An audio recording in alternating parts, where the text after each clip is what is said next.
सिद्धाणं नमो आयणीयाणं नमो वज्झायाणं नमो लोये सवसाहुणम् ज्ञानी तपस्वी मुनिवरों को रिद्धियाँ उपलब्ध हों पर रिद्धियों की सिद्धियों पर रंचना वे मुग्ध हो। वे तो निरंतर लीन रहते आत्मा के ज्ञान में, आत्मा के चिंतवन निज आत्मा के ध्यान में।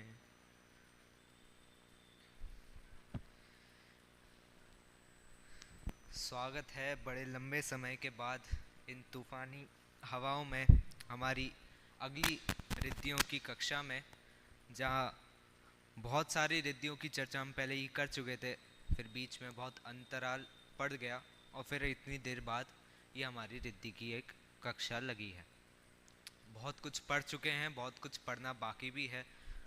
64 रिद्धियों में 18 रिद्धि तो हम कर ही चुके और फिर क्रिया रिद्धि में से भी 2 को हमने समझ ही लिया था लगभग, और फिर उसके कुछ और भेद बाकी थे जिन पे हमें चर्चा करनी थी।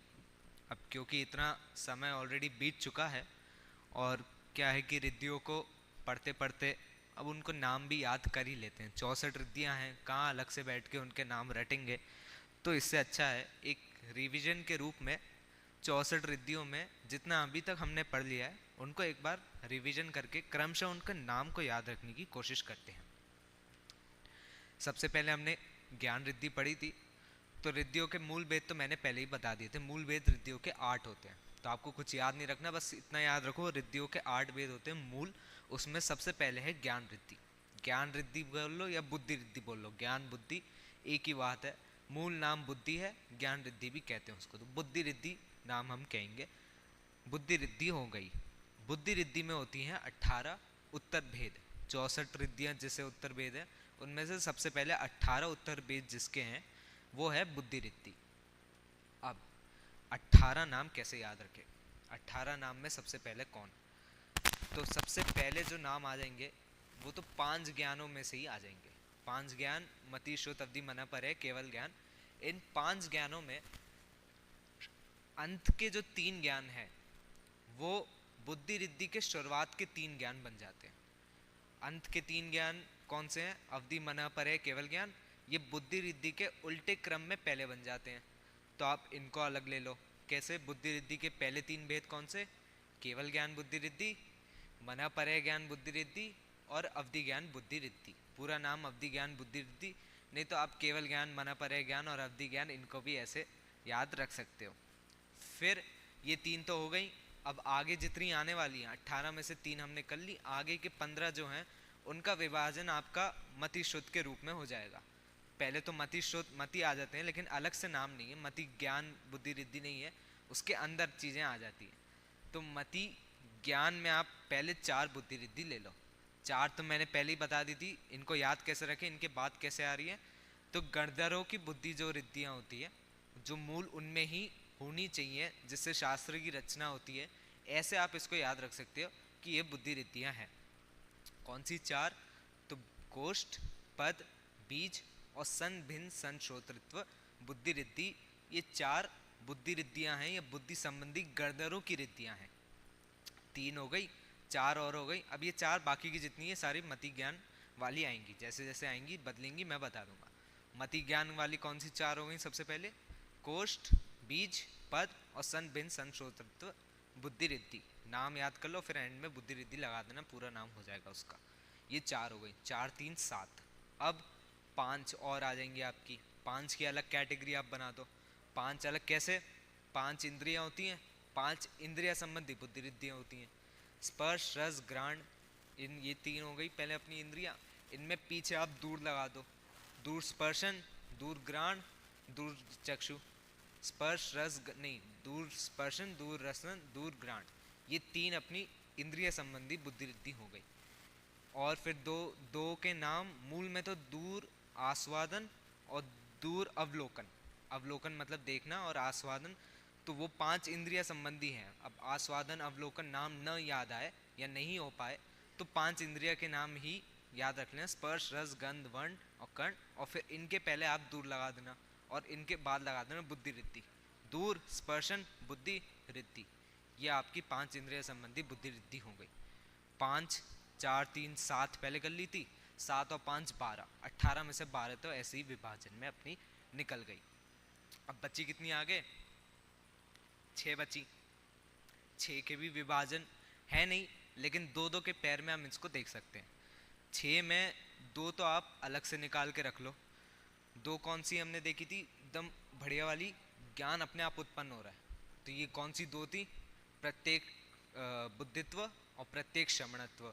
दोनों में अंतर क्या था भाई, ज्ञान अपने आप उत्पन्न हो रहा है, लेकिन एक में चारित्र संबंधी, एक में सामान्य 14 पूर्वों का 11 अंगों का पूरे द्वादशांग का ज्ञान एक में हो रहा है, और एक में विशेष चारित्र संबंधी प्रत्येक बुद्धित्व और प्रत्येक श्रमणत्व। ये 2 हो गई अलग से, 12 2 14, अब बची 4। 2 को और अलग ले लो, कौन सी, पूर्व संबंधी 14 पूर्व संबंधी, 10 पूर्वित्व और चतुर्दश पूर्वित्व, ये 2 और अलग हो गई। इनमें मुनिराजों की विशेष पूजा होती है, देवों द्वारा विशेष पूजा होती है, इसको ऐसे याद रख लो। 10 पूर्वित्व चतुर्दश पूर्वित्व, 12 2 14, 14 2 16। अब 2 और बची, 2 में एक अलग से आएगी, वादित्व बुद्धि रिद्धि। थोड़ी आउट ऑफ प्लेस लगती है भाई, वादित्व कैसे फिट आ रहा है, लेकिन आप तो बस ऐसे याद रख लेना, मुनिराज की कोई ऐसी शक्ति होती है जिससे वो वाद विवाद बहुत अच्छे से कर सकते हैं, मतलब जो भी वाद विवाद करें वो जीतेंगे ही, ये ऐसी बुद्धि रिद्धि है। वादित्व बुद्धि रिद्धि 17वीं नंबर की वादित्व, और लास्ट में अपनी आ जाती है भविष्य को जानने वाली महानिमित्त अष्टांग महानिमित्त बुद्धि रिद्धि या अष्टांग महानिमित्त ज्ञान। ये हो गई हमारी 18 के 18 बुद्धि रिद्धि क्रम से आपको याद। अगर आपने इस क्रम को मतलब ऐसे समझ लिया, इनका कनेक्शन आगे पीछे का समझ लिया, तो अपने आप याद हो जाएंगी सारी की सारी। और मैं तो अभी तक किताब भी नहीं खोली, बिना देखे ही सब चीज़ें मैंने बोल भी दी, याद ऐसे ही पढ़ते पढ़ते हो गई। थोड़ा पीछे का देखते जाएंगे तो अपने आप सारी चीज़ें याद हो जाएंगी, और रटने की भी ज़रूरत नहीं, सबके बुद्धि रिद्धि के क्रम में ही कनेक्शन दिख रहा है, कहाँ से कैसे आ रही है। ज्ञान संबंधी हैं तो पहले 3 तो केवल ज्ञान, मन पर है अवधि ज्ञान, और फिर बाकी की मत ही शुद्ध ज्ञान आ गई, सारी क्रम वाली हैं, क्रम से ही हैं, तो कुछ इनमें नया इनको याद रखने की ज़रूरत नहीं है। अब फिर आती है हमारी क्रिया रिद्धि, मुनिराज के गमन करने की शक्ति। मुनिराज चलते कैसे हैं, मतलब उनके चलने में विशेष क्या हो रहा है, और फिर उसमें रिद्धि क्यों लग रही है, हमारी रिद्धि का प्रयोग कहाँ हो रहा है उनके चलने मात्र में, या एक जगह से दूसरी जगह वो कैसे जा रहे हैं, इस चीज़ के लिए क्रिया रिद्धि विशेष थी, जिसके भेद हैं 9। पहले के 18 थे, इसके 9 हैं, आधे मान लो आप, क्रिया रिद्धि के 9 भेद। लेकिन क्रिया रिद्धि के भी मूल में 2 भेद हैं, उनके उत्तर भेद हैं। क्रिया रिद्धि के 2 भेद पहले कौन से, एक हो गया चारण रिद्धि और एक हो गया आकाशगामी रिद्धि। यह आकाशगामी क्रिया रिद्धि और चारण क्रिया रिद्धि। अक्सर क्रिया रिद्धि को चारण रिद्धि भी कहा जाता है, क्योंकि क्रिया रिद्धि में जो भी भेद आ रहे हैं उसके गमन संबंधी है, यानी चरण संबंधी है, चारित्र संबंधी, तो उसको चारण रिद्धि भी बोला जाता है। लेकिन चारण रिद्धि उसके एक पहले मूल भेद में है, उस चारण रिद्धि के 8 और उत्तर भेद हैं, और आकाशगामी एक अलग से भेद है। तो ये 8 चारण रिद्धि के एक अलग से भेद, और फिर इनमें एक और जोड़ दो, आकाशगामित्व चारण रिद्धि या चारणत्व रिद्धि, तो ये 9 बन जाते हैं टोटल। अब ये टोटल 9 बन गए। इनमें चारण रिद्धि की हमने चर्चा पहले चालू कर दी थी, आकाशगामी सब में सबसे एंड में आएगा, क्योंकि इन सबसे अलग भी है, लेकिन आता क्रिया रिद्धि में ही है। चारण रिद्धि में पहले 2 कौन सी, पहली आई थी जंगा, जंगा क्रिया रिद्धि। अब जंगा मतलब क्या, जंगा मतलब पृथ्वी, पृथ्वी पर चलने वाली क्रिया रिद्धि। पृथ्वी पर चलते हुए मुनिराज, पृथ्वी पर गमन करते हुए मुनिराज, किसी भी जीव की हिंसा नहीं होगी वहाँ पर, या किसी भी जीव को बाधा नहीं पहुँचेगी, पृथ्वी कायक भी या किसी अन्य जीव को भी कोई प्रकार की बाधा नहीं पहुँचेगी जब वो पृथ्वी पर गमन करेंगे। ये थी जंगा क्रिया रिद्धि या जंगा चारणत्व रिद्धि। अब जंगा नाम ना याद रहे तो पृथ्वी क्रिया रिद्धि भी इसको कह सकते हैं, क्योंकि ये पृथ्वी संबंधी है।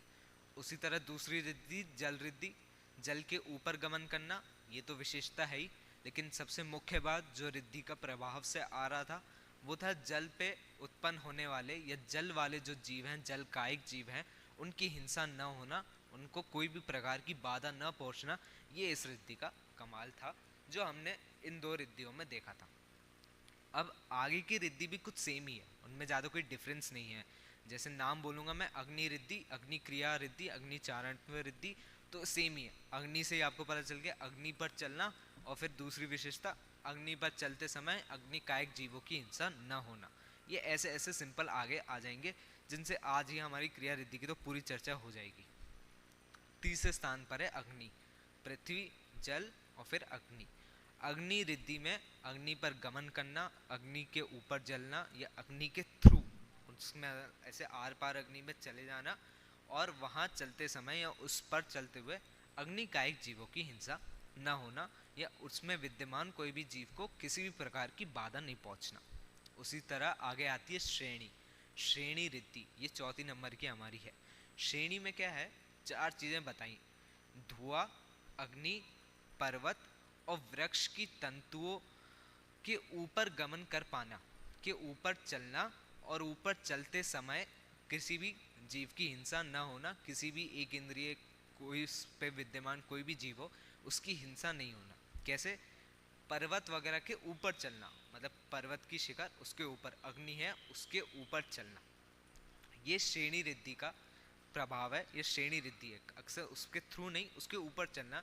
क्या 4 चीज़ें बता दी, तो पर्वत, अग्नि, धुआं और वृक्ष की तंतुएं, इनके ऊपर चलना और फिर वहाँ जीवों की हिंसा नहीं करना, ये श्रेणी रिद्धि है।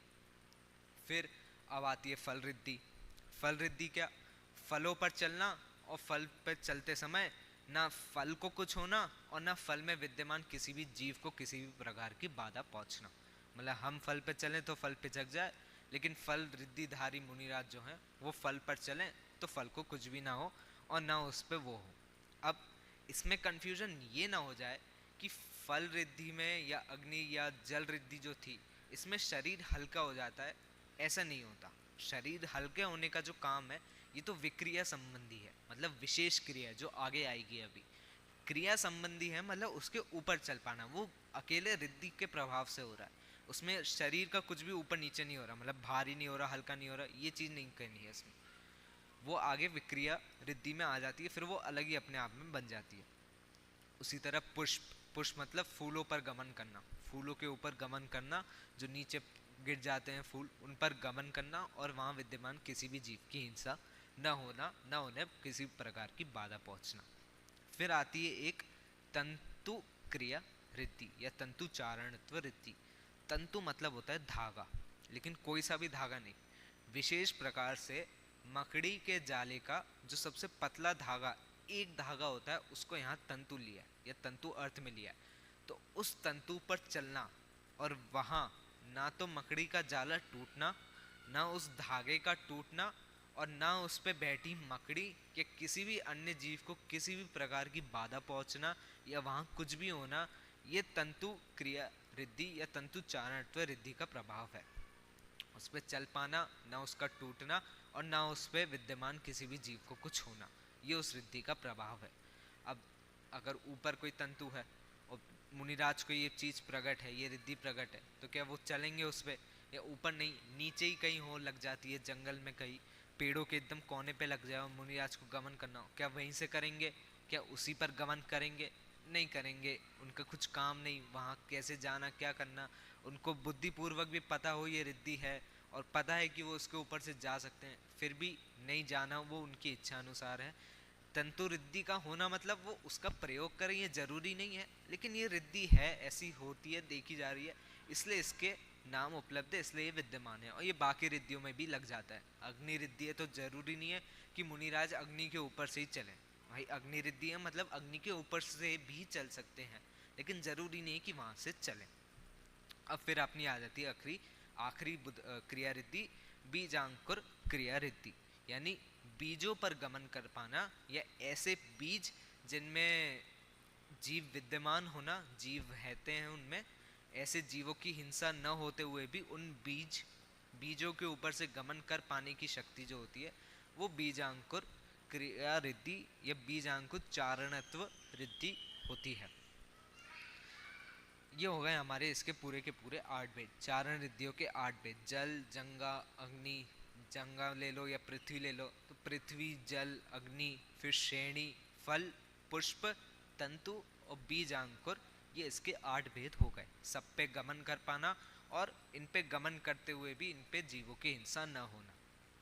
अब ऐसा नहीं है कि ये इतने ही वस्तु हैं, और भी जगत में चीज़ें हैं जिनके ऊपर से चला जा सकता है, जिनके ऊपर से चला जाता है, वो सब या तो इनके अंदर ही कहीं ना कहीं आ जाती है। मतलब ये तो एक मूल रूप से कह लो कैटेगरीज हैं जिनको डिवाइड कर दिया भाई, ऐसे टाइप की वस्तु हो सकती है, ऐसी हो सकती है। इसके और भी चीज़ें बन सकती हैं, और भी अन्य रिद्धि भी मिलती हैं धवला के अलावा। ये तो मूल भेद, जो मूल नाम अभी हमने डिस्कस किए, ये परमश्री स्वस्ति मंगल पाठ और धवला, इन दोनों जगहों पर ये चीज़ें मिलती हैं।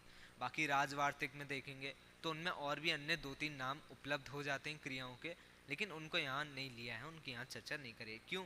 वो धवलाकार अनुसार यहाँ वहाँ लिखा है ऐसे कि ये 8 तो इनके मूल आप मान सकते हैं, और उसके अलावा जो भी इसके उत्तर भेद हैं या जो भी अन्य भेद कहे जाएंगे वो कहीं ना कहीं इसके अंदर समा जाएंगे।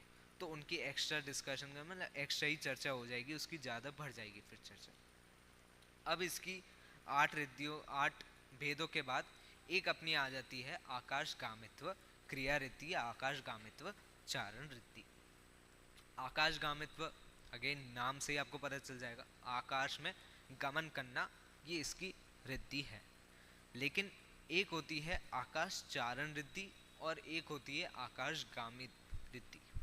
दोनों में डिफरेंस है और दोनों क्रिया रिद्धि के अंदर ही आती है। आकाश चारण रिद्धि की चर्चा अगर हम देखेंगे तो हमने इसकी सबसे पहली चर्चा है, ये सबसे पहले इसके स्वरूप के आसपास हमने जो भी देखा हो वो जंगा रिद्धि में देखा था। यानी पृथ्वी जब रिद्धि की हम चर्चा कर रहे थे तब हमने इस चीज़ को देखा था। कैसे? पृथ्वी से 4 अंगुल ऊपर गमन करने की जो शक्ति है वो आकाश चारणत्व रिद्धि में आ जाती है, या धवला के अनुसार उसको अलग ही कैटेगरी में लेके आकाश चारण रिद्धि माना है। पृथ्वी से मिनिमम 4 अंगुल ऊपर गमन करना और किसी भी जीव की हिंसा नहीं होना। और मिनिमम 4 अंगुल मतलब पृथ्वी से सिर्फ 4 अंगुल ऊपर गमन करना, मतलब 4 अंगुल से ऊपर नहीं जा सकते, उतना मिनिमम डिस्टेंस तो उसमें होगा, और ज़्यादा ऊपर भी नहीं जा सकते। वो आकाश चारण रिद्धि में आया था, वो उसका मूल था। उसमें एक और चीज़ ऐसी भी विशेष थी कि उसमें जिस प्रकार से मुनिराज पृथ्वी पर गमन करेंगे, मतलब पैरों को उठाकर गमन करना, उसी तरह आकाश चारण रिद्धि में भी गमन करेंगे। मतलब कुछ अंतर नहीं होगा दोनों में, इस सिवाय इतने का कि वो हवा में चल रहे हैं और पृथ्वी उसमें या तो ज़मीन पे या तो हवा पे चल रहे हैं। लेकिन वो जो चलने वाला एक्शन है, मतलब पैरों को उठा के चलने का, वो आकाश चारण रिद्धि में रहेगा, वहाँ पैर उठा के ही चलते हैं मुनिराज। अब आकाश गामी रिद्धि जो है, इसमें इस टाइप का कोई भी पाबंद नहीं है। मतलब एक तो सारी लिमिटेशंस इसमें हट जाती है। 4 अंगुल इसमें मिनिमम बन जाता है, और मैक्सिमम कितना भी, मतलब मिनिमम तो मुनिराज 4 अंगुल ऊपर तो होंगे ही पृथ्वी से, और मैक्सिमम कितना भी, लेकिन मिनिमम 4 अंगुल ऊपर गमन करेंगे। पैर उठा के गमन करना वो भी इच्छा अनुसार हो जाता है। मुनिराज आकाशगामी रिद्धि से किसी भी आसन में हो, लेटे हुए हो, सो रहे हो, बैठे हुए हो, कैसे भी आड़ी तेरी पोजीशन में हो, गमन करने का विकल्प आया, इच्छा हुई तो उस आसन में जाकर गमन कर सकते हैं। लेटे हुए हो तो लेटे हुए भी गमन कर सकते हैं। गमन उनमें वो लिमिटेशन नहीं होती, मतलब पैर उठा के ही चलना, ये उसमें लिमिटेशन नहीं है। इच्छा अनुसार गमन हो रहा है, इच्छा करेंगे गमन हो जाएगा। अब एक इसमें बात ऐसी भी थी, इसको बाकी चारण रिद्धियों से अलग रखा, मतलब चारण रिद्धि के अंदर नहीं लिया, इसका भेद करना पड़ा चारण रिद्धि, और इसको अलग से ही आकाशगामी रिद्धि लिया। क्यों लिया ऐसे? चारण रिद्धियों में एक चीज कॉमन थी, किसी ना किसी चीज को आधार बना के वो रिद्धि थी। जैसे जल रिद्धि है, जल रिद्धि में जल को आधार बना के वो रिद्धि है, मतलब जल पर गमन करेंगे तो जल कायिक जीवों की हिंसा नहीं होगी। ये आधार भी है और एक मान लो लिमिटेशन भी है। मुनिराज की लिमिटेशन है कि जब जल रिद्धि होगी तो जल पर गमन करते हुए ही जीवों की हिंसा नहीं होगी, मतलब फिजिकल में जीवों की हिंसा तब ही नहीं होगी जब वो जल पे चलेंगे। ऐसे नहीं कि जल रिद्धि जिनको है वो अग्नि पर भी इच्छा अनुसार चल सकते हैं, नहीं। अगर अग्नि रिद्धि नहीं है और जल रिद्धि ही है तो जल पर ही गमन करेंगे, अग्नि पर गमन नहीं कर पाएंगे। ये एक लिमिटेशन सेट हो गई। वो आकाशगामी रिद्धि में वो लिमिटेशन नहीं है, वो कहीं पर भी कैसे भी गमन कर सकते हैं आकाशगामी रिद्धि के होते हुए। मतलब उसमें किसी चीज़ को आधार बनाने की ज़रूरत नहीं है, आकाश में ही गमन जैसे करना है सो करो। ये उसमें एक मूल अंतर था जो बाकी रिद्धियों से इसको अलग रख कर देता था। लेकिन क्योंकि गमन संबंधी ही है तो फिर क्रिया रिद्धि के अंदर ही आ जाता है। ये इसके मूल भेद थे, ये इसकी पूरी मूल क्रिया संबंधी जितनी चर्चा थी सो थी।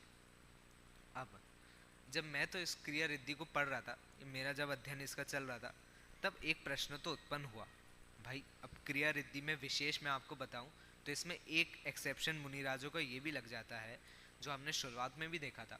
वो ये था कि मुनिराज चतुर्मास के समय या चौमासे के समय या जिन 4 महीनों में वर्षा होती है उस समय पर चारण रिद्धि या कोई भी क्रिया रिद्धि हो तब गमन कर सकते हैं।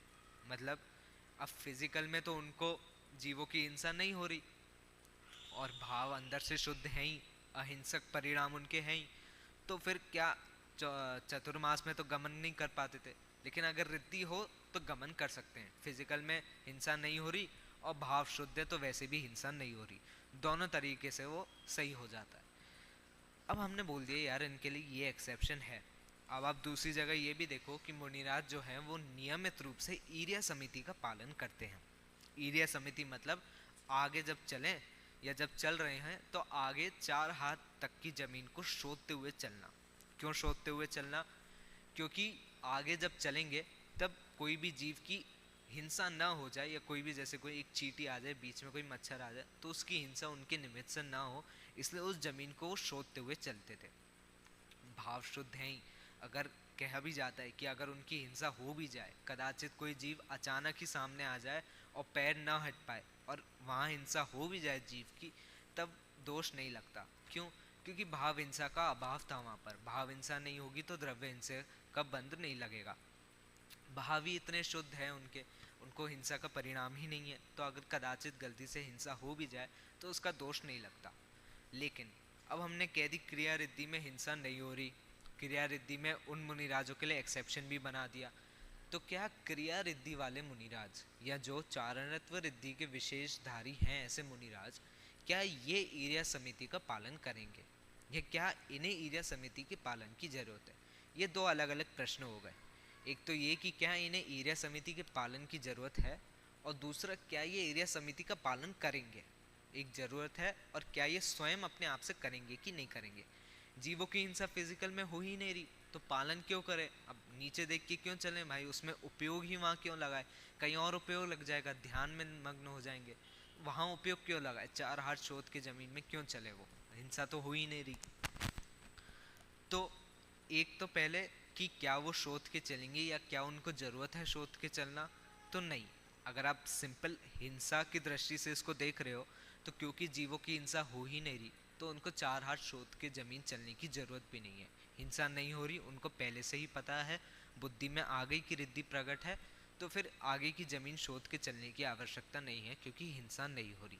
जीव आए नहीं आए, हिंसा होगी नहीं होगी उससे कोई अंतर नहीं पड़ेगा।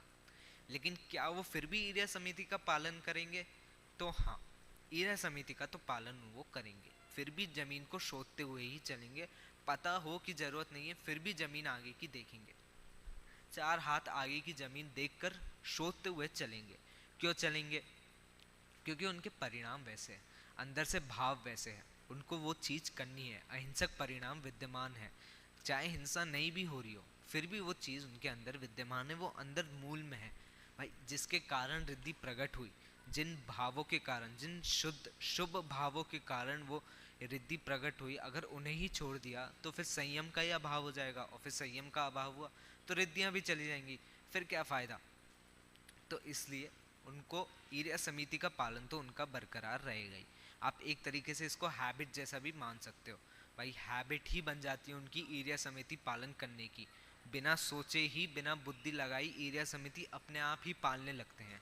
फिर रिद्धि प्रकट भी हो तो भी सहज रूप से स्वाभाविक ही उनका बन जाता है कि वो ईर्या समिति पालन करे, आगे की जमीन देखते हुए चले। हिंसा नहीं हो रही है वो बात उनकी अलग है। इसमें एक और बात विचार करने योग्य है, क्या मुनिराजों को बाह्य रिद्धि की आवश्यकता है अहिंसक बनने के लिए? मतलब क्या उनको किसी और साधन की आवश्यकता है पूर्ण रूप से अहिंसक बनने के लिए? एक रिद्धि की उनको क्या आवश्यकता पड़ रही है, पूरे अहिंसक बनने की। रिद्धि की कोई आवश्यकता नहीं पड़ती उनको। मैंने पहले ही बताया द्रव्य हिंसा होती है लेकिन बंद नहीं लगता, क्योंकि भाव हिंसा का अभाव है। तो मतलब रिद्धि के होने से उनकी अहिंसा नहीं हो रही। रिद्धि पहले से ही थी नहीं थी, अहिंसा तो उनके पहले ही, उनके भाव ही वैसे थे, तो अहिंसा पहले से ही पाली जा रही थी। रिद्धि से विशेष रूप से हो गई कि अब जीव कोई सामने आ भी जाए तो गलती से भी उस जीव की हिंसा नहीं होगी। और फिर विशेष रूप से आगे पदार्थ भी जुड़ गए, जल के ऊपर गमन कर सकते हैं, हवा में गमन कर सकते हैं, अग्नि में गमन कर सकते हैं। ये अहिंसक परिणाम से तो नहीं आ रहे, रिद्धि के प्रभाव से आ रहे। तो ये दो स्पेशलिटी उसके अंदर आ जाती है। अब आती है हमारी दूसरी तीसरी इसके मूल भेद में विक्रिया रिद्धि। विक्रिया रिद्धि, पहले क्रिया रिद्धि थी, अब विक्रिया रिद्धि आ गई। विक्रिया रिद्धि क्या हो गई? विक्रिया यानी विशेष रूप से क्रिया, विशेष रूप से शरीर की जो क्रिया है उसको विक्रिया रिद्धि कहेंगे। शरीर को छोटा बड़ा करना, हल्का बड़ा करना, कुछ भी शरीर के साथ करना, एक से ज़्यादा कर लेना, कम कर लेना, ये सारी जो भी क्रियाएं आती हैं विशेष रूप से ये विक्रिया में आ जाती हैं। इसलिए पहले जब मैंने कहा था कि जब जल रिद्धि में गमन कर रहे हैं या किसी भी तंतु पर गमन कर रहे हैं तो जल में न गिरना या तंतु का न टूटना, ये शरीर हल्का नहीं हो रहा, ये रिद्धि का प्रभाव है। शरीर हल्का होना ये विक्रिया रिद्धि में आ जाता है। विक्रिया रिद्धि के कितने भेद? तो विक्रिया रिद्धि के 11 प्रकार होते हैं, जिसमें से पहले ही जो भेद है वो तो है शरीर को छोटे करने की, जिसको हमने बहुत पहले एक छोटा सा सैंपल देखा था कि शरीर को छोटे करने की उनकी क्या विधि रहती है, क्या उसका प्रभाव रहता है। शरीर को छोटा कर लेना मतलब अणु मात्र शरीर को बना लेना। अब ये कौन सी रिद्धि है? नाम से ही अणिमा इसकी रिद्धि है। अणिमा विक्रिया रिद्धि। अणिमा में अणु शब्द आ गया, मतलब शरीर को अणु प्रमाण बना पाना। और विशेष देखें तो अणु प्रमाण शरीर बनाकर ये उतने से प्रदेश में, यानी प्रदेश में जा पाना, गमन कर पाना, वो अणु उसमें हो गया। और वहाँ जाकर चक्रवर्ती की सेना की रचना कर लेना, यह अणु शरीर का प्रभाव इसमें आ जाता है। धवलाकार में तो इतना ही लिखा है कि शरीर को अणु प्रमाण बना पाना, लेकिन अन्य शास्त्र यानी अकलंग देव राजवार्तिक में ऐसा भी मिलता है कि अणु में जाकर चक्रवर्ती की सेना की रचना कर पाना। और ये इस रिद्धि में विशेष है। क्यों? अणु रिद्धि में तो विशेष इतना ही है कि देव भी अपने शरीर को अणु प्रमाण बना सकते हैं, लेकिन रिद्धि का इसमें विशेष प्रभाव क्या आ रहा है? तो उसके अंदर उतने प्रदेश में गमन कर पाना और गमन करके वहाँ चक्रवर्ती की सेना या चक्रवर्ती के वैभव को भी उत्पन्न करा पाना, ये उस रिद्धि की विशेष क्रिया है। अणु मतलब सबसे छोटे प्रदेश में भी, सबसे छोटी जगह में भी, जिसका दूसरा विभाग न हो पाए, ऐसी जगह में भी खुद तो गमन कर पाना, अपने शरीर को उस रूप बना पाना और फिर वहाँ जाकर चक्रवर्ती की सेना की रचना कर पाना, ये उनके विशेष उस प्रभाव में आ जाता है।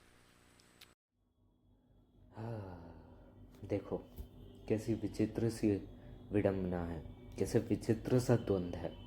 एक जगह ये ऐसी रिद्धि जहाँ मुनिराज अपने शरीर को अणु प्रमाण बना सकते हैं, मतलब अणु जितना छोटा। अब एक और चीज़ है इसमें कि जैसे अणु प्रमाण बोल दिया, तो अणु प्रमाण बोलना उसकी एक लिमिट हमने सेट कर दी, यानी यहाँ से सबसे ऊंचे मुनिराज जहाँ उनका शरीर जितना ऊंचा हो सकता है, वहाँ से सबसे नीचे अणु उसके बीच में कितना भी कर सकते हैं। सबसे ऊंचा शरीर मनुष्य का कितना हो सकता है? तो 525 धनुष प्रमाण एक मनुष्य का सबसे ऊंचा शरीर हो सकता है, 525 धनुष प्रमाण। अब मान लेते हैं कोई मुनिराज है जिनका भी शरीर 525 धनुष प्रमाण है और उनके पास ये अणिमा रिद्धि है, तो अब वो अपने शरीर को 525 धनुष से लेकर एक अणु तक बीच में जितने भी साइजेस हैं उसमें कर सकते हैं, उतना छोटा कर सकते हैं। परिस्थिति अनुसार, इच्छा अनुसार या जो भी क्रिया अनुसार, आवश्यकता अनुसार है, वहाँ वो उतना छोटा कर सकते हैं। सिर्फ अणु प्रमाण कर सकते हैं ये वो रिद्धि नहीं है। उतनी हमने एक सीमा सेट कर दी, क्योंकि अणु का दूसरा भाग तो किया नहीं जा सकता, तो उससे छोटी भी कोई चीज़ नहीं। तो फिर ये बताने के लिए कि वहाँ तक, मतलब उतना छोटा तक वो उसको बना सकते हैं, उसके बीच में भी उनको कहीं लाना हो तो उसको कर सकते हैं। ये अणिमा रिद्धि है। मेरी बात ऐसी थी कि देखो कैसा विचित्र सा द्वंद्व है, क्या उल्टा है। जिस चीज़ की मुनिराज को आवश्यकता ही नहीं वही चीज़ उनके पास है। बताओ, अणिमा रिद्धि का मुनिराज कहाँ कैसे प्रयोग करेंगे? क्यों उनको चक्रवर्ती की सेना रचने की ज़रूरत पड़ेगी, वो भी एक अणु जितनी जगह में, मतलब एक प्रदेश जितनी जगह में? या अपने ही शरीर को उतने छोटे बनाने की उनको कहाँ दिन के दिन में आवश्यकता आएगी? नहीं होगी, वो उसकी प्रयोग भी नहीं करेंगे, लेकिन फिर भी वो रिद्धि उनके पास पड़ी रहेगी, आजीवन पड़ी रहेगी कहो। तो अब कैसा चीज़ है कि उनको उसका प्रयोग नहीं करना और फिर भी वो चीज़ उनके पास है? ये ऐसा विचित्र सा द्वंद्व है, जो चीज़ जिसकी उनको ज़रूरत नहीं वो उनके पास है। पीछे भी क्रिया रिद्धि में भी था, इतनी सारी रिद्धियाँ थी कि उनको उस रिद्धि का प्रयोग करने की आवश्यकता है नहीं है, वो तो बात अलग ही है। उनसे तो अहिंसा हो रही है, अहिंसा तो उनसे पहले ही मुनिराज से उनके भावों से हो रही थी। अहिंसक परिणाम थे तो हिंसा का बंद नहीं लग रहा था, रिद्धि से विशेष नहीं लग रहा, लेकिन रिद्धि की आवश्यकता ही नहीं थी, जरूरत नहीं थी, फिर भी उनके पास थी। ये द्वंद्व था उनके जीवन में। और ये द्वंद्व तो मुनिराजों की ही क्या, अक्सर लोगों में अपने सांसारिक जीवन में ही देखा जाता है, जिनके द्वंद्व बहुत कॉमन है। जैसे जैसे पैसों के लिए देख लो, जिनको पैसों की बिल्कुल की कीमत नहीं, उनके पास लाखों करोड़ों रुपए कहीं ना कहीं हैं। और जिनको पैसों की बहुत कीमत है, बहुत इज्जत है, मिल ही जाए पैसे, ज़रूरत बहुत है, उनके पास पैसे आ नहीं रहे, आते ही नहीं हैं। रिश्तों में देख लो, जिनको रिश्तेदारों की बहुत कीमत होती है उनके रिश्ते ख़राब हो जाते हैं। और जिन्हें रिश्ते बनाने में कोई इंटरेस्ट नहीं, उनसे लोग रिश्ते जोड़ना चाहते हैं। ये भी द्वंद्व सांसारिक जीवों में देखा जा रहा है। तो सोचो मुनिराज के जीवन में भी ये चीज़ आ ही गई, कहीं ना कहीं इसने अपना रास्ता बना ही लिया, रिद्धियों के रूप में ही बना लिया। जिसकी ज़रूरत नहीं वो चीज़ उनके पास है। खैर यही है, संसार द्वंद्व से ही भरा हुआ है। जो चीज़ जहाँ नहीं होनी चाहिए वो वहीं पाई जा रही है। कैसे क्या हो रहा है, कैसे प्रश्न उठा सकते हैं, कैसे समझा जा सकता है? केवली नहीं तो नहीं समझा जा सकता। वस्तु व्यवस्था है, वस्तु व्यवस्था नाम दो उसको, पाठ को समाप्त करो कि भाई संसार है, ऐसी चीज़ होती है। और अगर ये चीज़ संसार में नहीं पाई जाई तो फिर इसमें और मोक्ष में अंतर क्या बचा? तो इस भावना को रखते हैं कि ऐसे जहाँ द्वंद्व न पाए जाएं, ऐसे मोक्ष में हम जाएं। ऐसी भावना रखते हुए हम आगे की रिद्धियों को पढ़ेंगे। आगे की रिद्धि हमारी और भी सिंपल है।